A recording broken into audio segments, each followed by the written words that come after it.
Nestled deep within the Ardennes forest in Belgium, the castle known as the Mothers of Darkness has long been the subject of countless myths, conspiracies, and whispered stories. Built in the 19th century, this sprawling neo-Gothic estate, with its sharp spires, elaborate stonework, and decaying grandeur, has witnessed centuries of history, shrouded in secrecy and sinister events. For years it remained forgotten by the modern world, only spoken of in hushed tones among locals and conspiracy theorists alike. Many believe the castle harbors dark secrets, linking it to occult rituals, satanic rites, and mysterious disappearances. In 2024, a team of paranormal investigators and historians have set out on an unprecedented journey to uncover the truths behind the legends of this enigmatic place, documenting every step of their chilling exploration in a bid to separate fact from fiction. The exterior of the castle alone is enough to send chills down anyone's spine. Overgrown vines climb the walls like skeletal hands reaching toward the sky, while the windows, long shattered, gape like hollow eyes that seem to follow your every movement. The air is thick with an oppressive energy, and the forest that surrounds the estate feels unnaturally still, as if even nature fears what lies within the castle's walls. As the investigators cross the threshold, the air inside is noticeably colder, and their flashlights struggle to pierce the oppressive darkness that seems to swallow the light whole. The halls of the castle are long and winding, seemingly leading to nowhere, with every twist and turn feeling like a descent further into madness. The walls are lined with faded portraits of men and women, their eyes following the investigators as they pass, their expressions unreadable, yet heavy with judgment. The castle's interior is crumbling, with pieces of the ceiling having collapsed long ago, and furniture draped in sheets of dust, frozen in time. Every footstep echoes ominously through the empty corridors, reverberating off the cold stone walls, making it impossible to shake the feeling that something or someone is watching. The team treads carefully, knowing that the very ground beneath their feet could give way at any moment, but it's not the physical danger that unnerves them most. It's the overwhelming sense of being observed, of not being alone. One of the first rooms they explore is the Grand Ballroom, an expansive space with towering ceilings and intricate chandeliers that, while no longer functioning, still hang precariously above. The parquet floor is warped and uneven, and the once lavish drapes that frame the massive windows are moth-eaten and tattered. As the investigators move deeper into the room, they notice strange markings etched into the floor, almost imperceptible beneath the layers of dust and grime. The symbols are unfamiliar, yet they carry an unmistakable weight, as though they were placed there with purpose. These markings are the first clue that the rumors of occult activity within the castle may hold some truth. As they continue their exploration, the team uncovers several hidden passageways, cleverly disguised behind ornate wood paneling and bookcases.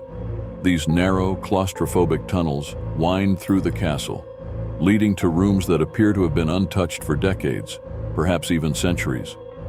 In one such room, they find a large stone altar, stained with a substance that can only be guessed at. The walls of the chamber are adorned with symbols and writings in a language none of the investigators recognize, but the atmosphere is heavy with malice. This is no ordinary castle. Something dark and ancient lingers here, feeding off the fear of those who dare to enter. The deeper they delve into the castle, the more they uncover disturbing artifacts. Strange books bound in what appears to be leather, written in languages that defy comprehension. Unsettling statues of figures with elongated limbs and grotesque faces. And rooms filled with old medical equipment that suggest experiments were once conducted here, though for what purpose, they can only imagine. But it is in the castle's lower levels, the dungeons, where the team begins to feel the full weight of the castle's sinister history. The air here is damp and thick with decay, the walls slick with moisture, and something far more ominous. Chains hang from the walls, and the investigators find evidence of confinement. Small cells with heavy iron doors, some still bearing scratch marks, as if their former occupants had tried and failed to escape. It's here that the whispers begin. At first, the team brushes it off as the sound of the wind or the creaking of the ancient structure, but soon the whispers grow louder, more distinct, though still unintelligible. It becomes clear that these are not natural sounds. One of the investigators, visibly shaken, insists that they heard their name being called, though no one else seems to have heard it. The tension among the group begins to mount as the oppressive atmosphere of the castle weighs heavier and heavier on their psyches. Shadows move where there should be none, and cold spots appear out of nowhere, leaving them questioning their own senses. As night falls, the team sets up their equipment in an attempt to capture evidence of the paranormal activity that has long been rumored to plague the castle. Cameras are positioned in key areas: the ballroom, the altar room, the dungeons, while voice recorders are left running in the hopes of capturing the whispers that now seem to follow them wherever they go. As the hours drag on, the investigators grow increasingly uneasy. The castle seems to come alive at night. The sounds of footsteps echo through the empty halls, doors slam of their own accord, and the once still air now carries with it an unmistakable feeling of dread. At one point, one of the investigators, while reviewing the footage from a camera placed in the ballroom, notices something that sends a chill down their spine. In the corner of the frame, barely visible, is the figure of a woman dressed in a long black gown, her face obscured by shadows. She stands perfectly still, watching the camera, before slowly fading from view. The team immediately returns to the ballroom, but the figure is gone, leaving only the unsettling memory of her presence behind. The longer they stay in the castle, the more they begin to feel its influence. Paranoia sets in as they start to question one another, their nerves frayed by the constant sense of being watched, of not being alone. Sleep becomes impossible, as every creak, every gust of wind sends them into a state of heightened alert. One investigator claims to have seen the woman in black again, this time standing at the foot of their bed, watching them as they slept. Another begins to hear faint crying, as though a child were lost somewhere deep within the castle, though no child could possibly be there. The castle seems to be playing with them, feeding off their fear, growing stronger as their resolve weakens. As they descend further into the castle's bowels, they discover a room unlike any they've encountered before. It is circular, with walls made of smooth stone, and in the center is a large, intricately carved symbol set into the floor. The air here is stifling, and the team can't shake the feeling that they've stumbled upon something they were never meant to find. The symbol, they realize, is a sigil, one associated with ancient occult practices.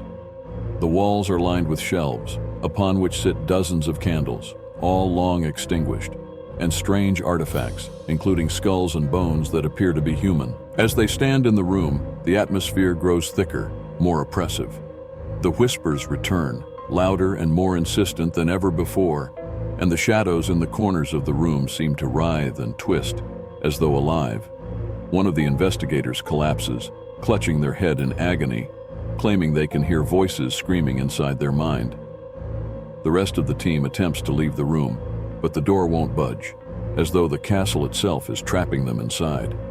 Panic sets in as the temperature plummets, and the team is left with no choice but to confront whatever malevolent force resides within the castle. In a final desperate attempt, they recite a prayer, hoping to dispel the evil presence that now surrounds them. The temperature in the room begins to rise, and the whispers fade, but the team knows that whatever haunts the castle is far from gone. They manage to escape the room, but the experience leaves them shaken to their core.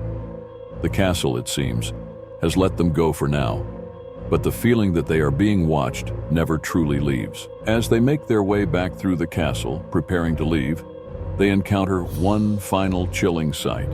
In the grand foyer, standing at the base of the grand staircase, is the woman in black, her face still obscured.